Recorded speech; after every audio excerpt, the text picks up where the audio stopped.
Hey guys, Infernomen here. I decided that for the weekly roundup, since it's the championship, just to save time with editing and stuff like that, and the fact that it's only one match, to not show any gameplay. If you guys want to see the match, you should be watching the full match on each respective channels.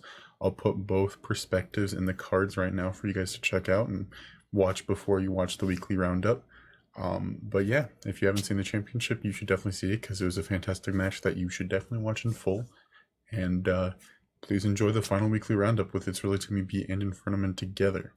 Sup everyone, I'm ItsReallyTimmyB and welcome to the Season 3 finale roundup episode. I am joined by my co-host as always, Landon aka Infernomen, coach of the Iowa Incineroar. Landon buddy, how are we doing today? Doing pretty good. Hey, that is good to hear. And friendly reminder before we hop into the championship match, make sure you guys hit that thumbs up button to like this video and hit that subscribe button to not only this channel but to all the other coaches in the EBL.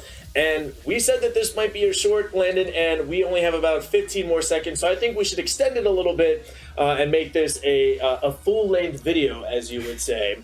But hopping right into the championship match, we had the 5-seed Essex Espions going up against the 6-seed Indiana Igglybuffs, excuse me. And boy, did we have an exciting battle. I know some people might call it boring. I cannot speak today, Landon, but I know people might say, hey, it was boring, not a lot of action happened, but I would disagree. I thought this was a very entertaining battle, and this is exactly what you get when two amazing battlers and experienced Pokemon battlers go head-to-head. And that's the match that we got. Spoiler alert, if you guys haven't watched the championship matches, first of all, number one, go to Yeltneb's channel. Number two, go to PokePitch's channel. Have both of them up at the same time and watch both of them because it was great. The commentary was great.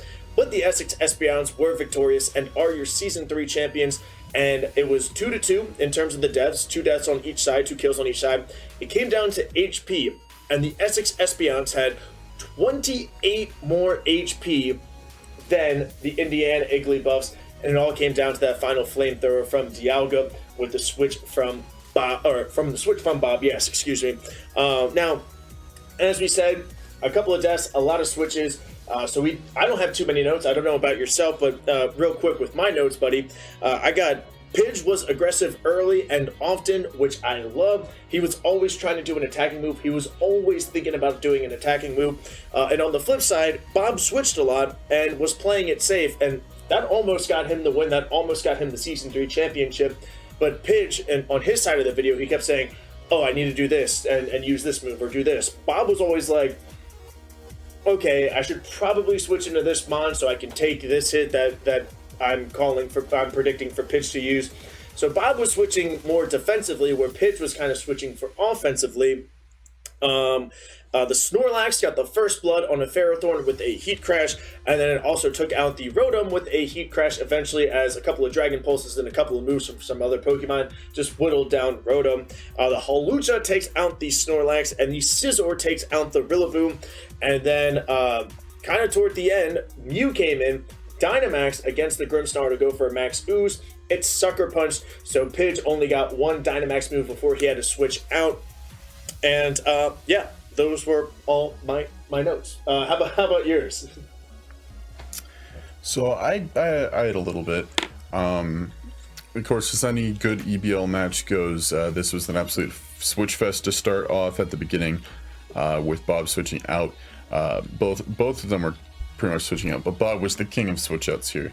Both of them were getting hits off of each other, which is the reason why HP ended up being the deciding factor for this match, since they both only took out 2 Pokemon like Timmy previously mentioned.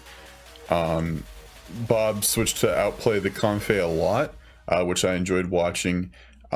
He knew with the priority draining moves like Draining Kiss and stuff like that, like if he switched out to different Pokemon, stuff like that, it would be beneficial for him. And I also liked him switching out Grimmsnarl to counter the dragon type moves that Pidge was bringing. The most amusing part, I wouldn't say like in a good way, but like, you know, in a funny way, Pidge ended up Dynamaxing Mew, hitting Grimmsnarl with one attack, and then switching out while Mew is still Dynamaxed because he knew Sucker Punch would kill.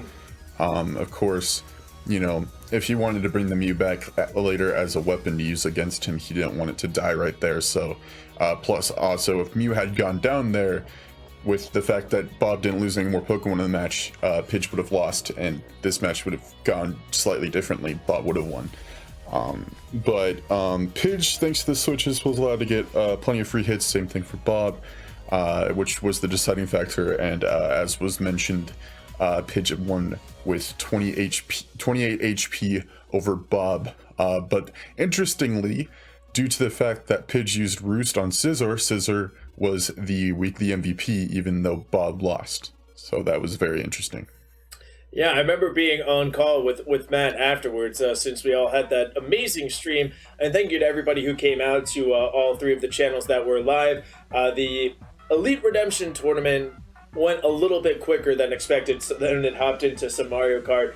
But Matt was like, Snorlax is the MVP, and he goes, wait, no, hold on, technically Scizor is the MVP. So that was very exciting. But yeah, and this is a battle that we kind of expected. Obviously, the timer does suck. My guess is, I would say Bob probably wins if there was an unlimited timer. Do you agree with that? Yeah, I feel like there was a chance. Yeah, and like I said, Bob had some great moves, Pitch had some great moves. They both made some great predictions, and honestly, that's kind of what you get when you're in a championship match. And I was very happy that it was a match like this. You know, when it comes to a championship match, you always hate to just see a sweep, a reverse sweep of 5-1 or 4-2. This was a close battle, and you could feel the tension on both sides of the video.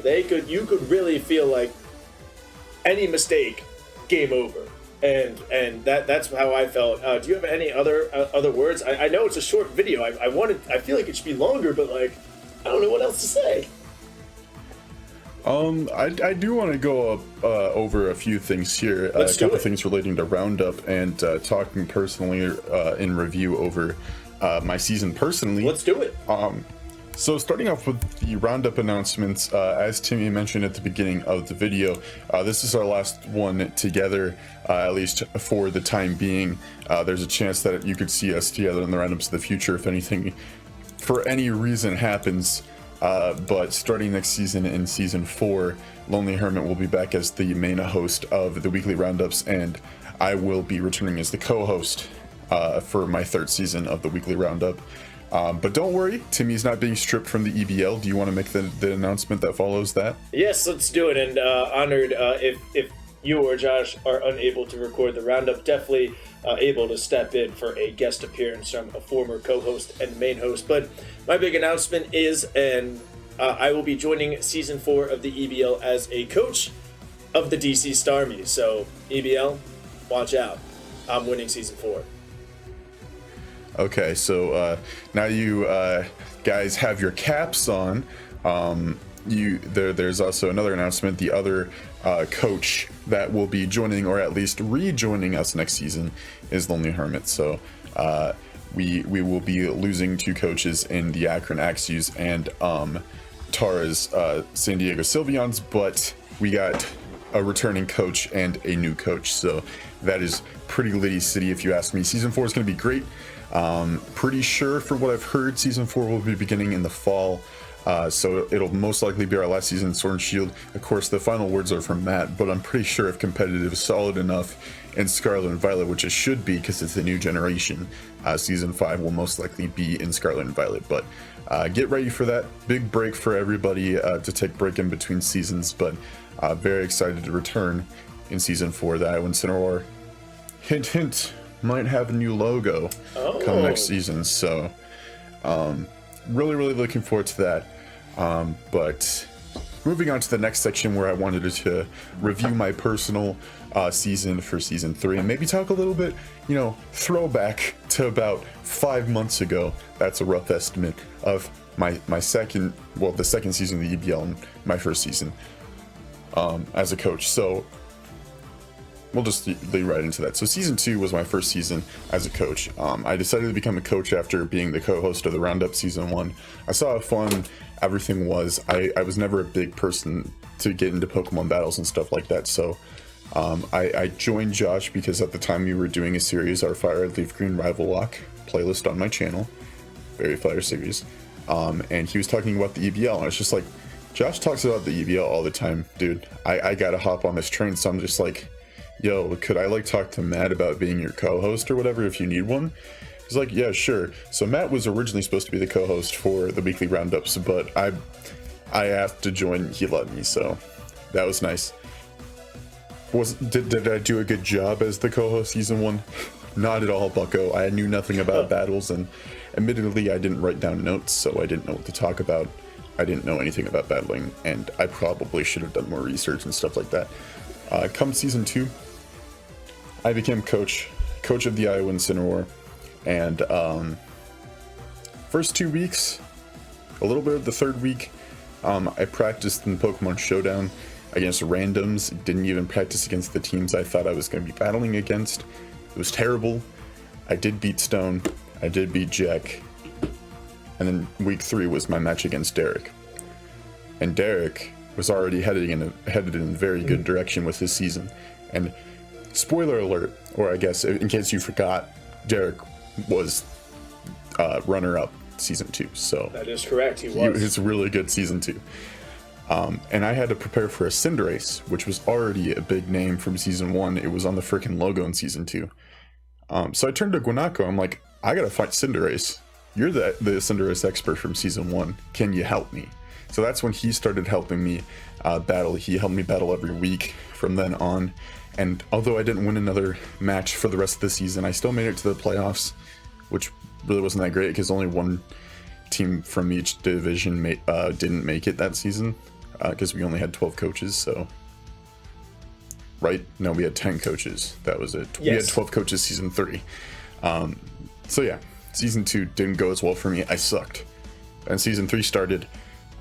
Offline helped me get used to more Pokemon movesets and stuff like that. I practiced more with Guanako, and I gotta say, those two people have made jokes all season about how they have been my my performance enhancing drugs, quote unquote, have helped me battle, and like the only reason why I did so good this season is because of them. I don't think there are any drug tests in the EBL. No. But while they did help me this season a lot with like learning how to battle and stuff like that better than last season, I personally trained my mind and got better with stuff like that. Like all those switch outs and predictions I did this season, knowing when the Dynamax, except for the playoffs, which was a terrible mistake. I did really good. And if you guys want to see a perfect example of that, look at my match against the fire redwood meows. I don't know why I tried to say fire red. But yeah, so yeah, my second season 3 of the EBL definitely went much better. So I'm really hoping season 4 is it's my peak season, you know. I hope to make it to the championships next season. I hope you guys keep an eye on me. As I always say, you should be watching all the matches of the EBL. So if you didn't watch me season 2 or season 3, that means you haven't been watching all the matches, buddy. What are you doing? But yeah, all the coaches did fantastic this season in their own ways, and I have definitely changed as a battler. I started doing hardcore Nuzlocke more than vanilla ones, challenging myself, getting even better at battling. I have a gen sweep going on with hardcore Nuzlocke right now, helping me battle and stuff like that.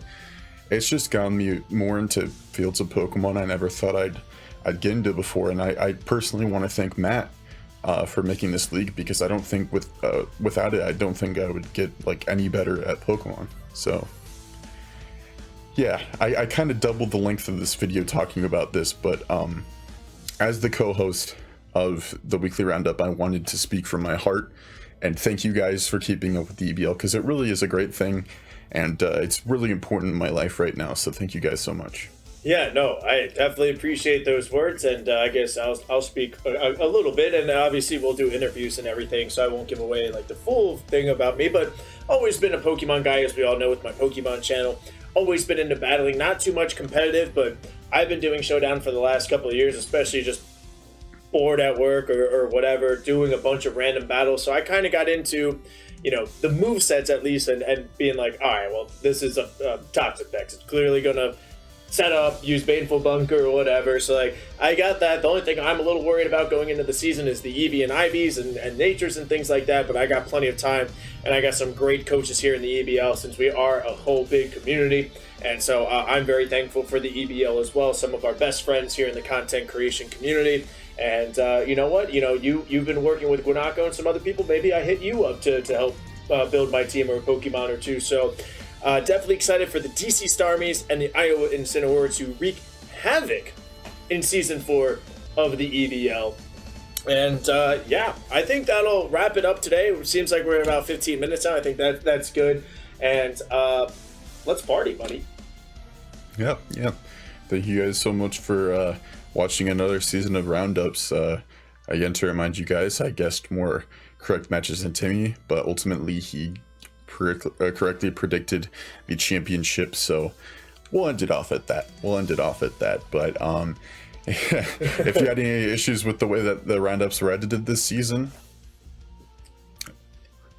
well, thank you for watching anyways. Josh will be editing again next season, so you'll get some better editing next season. But yeah, thank you guys once again. I can't thank you enough. I don't believe there's going to be power rankings this week, but there's definitely going to be fails. I can guarantee you that's going to be hilarious because whatever Luigi and Cameron put out, they already said they're probably not going to have enough content to like actually rip the fails from the match. So they're probably going to do what they did last week and just put in random things that don't have to do with the match at all. So yeah, keep an eye out for that.